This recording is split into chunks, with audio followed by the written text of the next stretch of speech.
Hello YouTube and welcome back to my channel. I know that I am pretty bad about posting regularly. I'm a writer, not a vlogger, but I am trying to mix it up a bit. But this is really exciting. I knew that I had to make a video of this because there's some things that you just can't describe in words as well as you can through a video and just in person. So here in about 30 minutes or so, I am leaving and I'm going to go get my 4th tattoo. And yes, my parents know about it, but I am very excited because it will be my first tattoo away from home. And this tattoo has a lot of meaning. And yeah, so I'm going to do a reveal of what this tattoo is.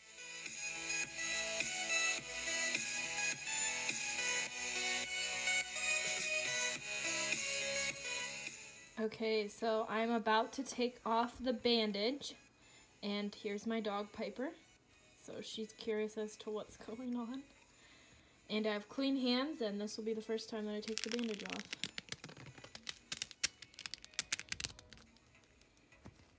No, Piper.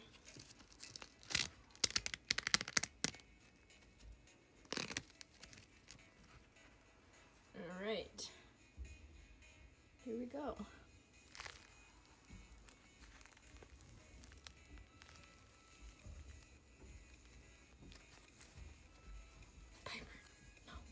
Baby, no. No. No.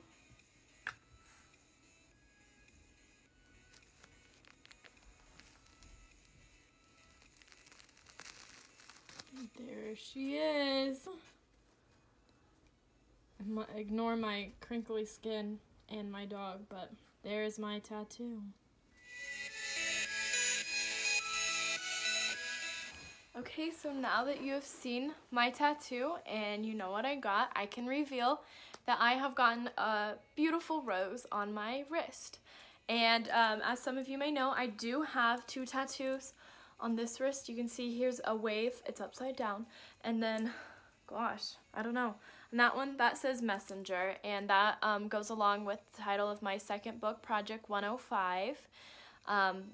If you add up all of the letters in Messenger, it equals 105. So that was the significance of that one. And also in biblical references, messenger was the person who delivers the messages or important terms. And sometimes I'd like to think that as a writer, that's what my job is to deliver the important news or just share my important, very important and relevant life news. But anyway, back to this new one, back to my rose. So I decided to get a rose because of Gertrude Stein. Yay, another writer tattoo. Oh, I just love that this consumes my life.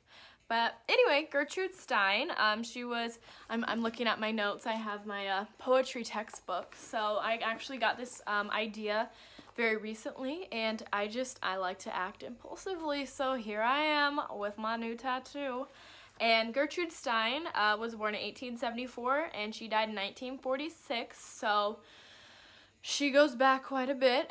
Definitely nothing new, but Gertrude Stein wrote a very famous line that goes, "Rose is a rose, is a rose, is a rose." And it's in this extremely confusing poem that she wrote called Sacred Emily.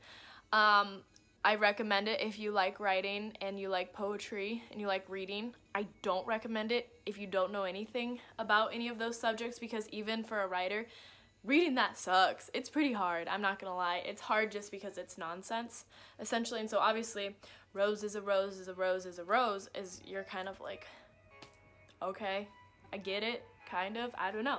But so on a deeper level, what that means, it's the law of identity. That's what it relates to, and that's what she defined it as later when she was questioned about it. And it talks about how each thing is identical with itself. That's what the law of identity means, and that means a lot to me personally. My first book, Undefined, was about how to find your own identity and be your own person and not be defined by standards, that sort of thing. So the law of identity is very important to me, and if I could get it symbolized in anything, the rose is perfect. So more about the law of identity that I took notes on from Wikipedia. So It says, each thing is composed of its own unique set of characteristic features, which the ancient Greeks called essence. So the fact that everything has its own unique essence, that's just really deep. That hits me in my spiritual feels. And that is why I got this tattoo. So it does make a lot of sense. And another statement says, things are what they are, and that kind of goes back to something that I've been working on this year and just in my life in general, is it is what it is, and it's so hard for me as a control freak to let things go and to understand that, you know, you can't control some things in life. It is what it is. It's gonna happen, and you gotta get through it. So now I have this lovely reminder on my wrist that it is what it is, and it's gonna be fine.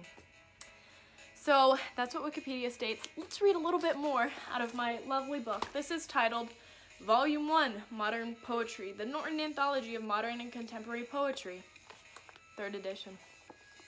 Anyway, about Gertrude Stein a little bit, just about this woman who's an amazing poet.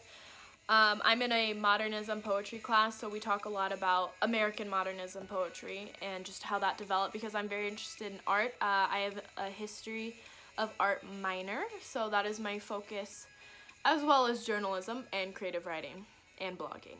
So this kind of just ties into a little bit of my field of study.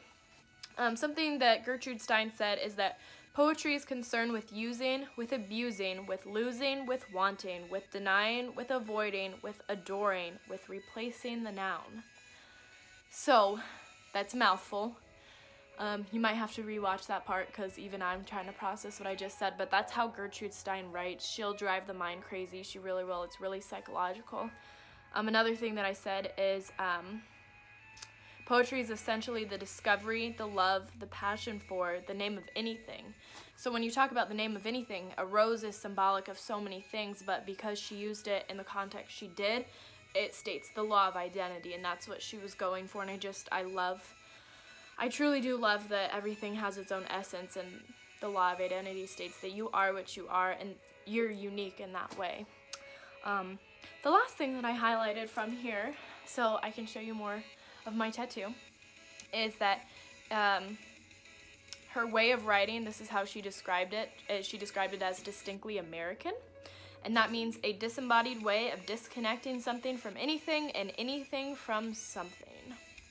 So Stein essentially is all about the riddles and all about the mind work. And you know what? As a writer, that's what I strive to do. I strive to make you think. So now I have this beautiful reminder. A rose is also just throughout history a symbol of beauty, a symbol of love, but that's not why I got it. I got it because of this poem and her line, and just about how each thing is composed of its unique essence. And yes, I hope you love this video. And I hope that I post more on YouTube so that you can see my lovely apartment room, my beautiful sunflower lights, and that you get to hear the actual voice and see the actual face behind IlliterateBlondes, and you get to see that this is my life, and I'm going to start sharing more and more, because I hope this is a lifetime thing, and this isn't just, well, I'm a teenager, because I'm gonna be 20 in a couple days, and life is crazy, but I'm here for it, and it is what it is.